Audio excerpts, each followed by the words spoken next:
Hello guys, good morning.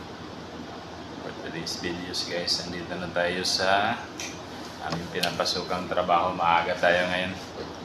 Time check 8:50 na guys ng umaga. So pang alas 9 ng umaga ang pasok namin ngayon.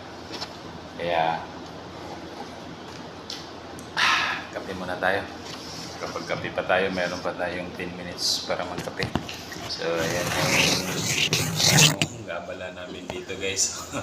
Oh, kita nyo naman.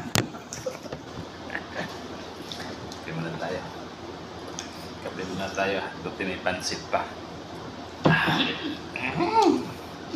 you Lord. Sound check.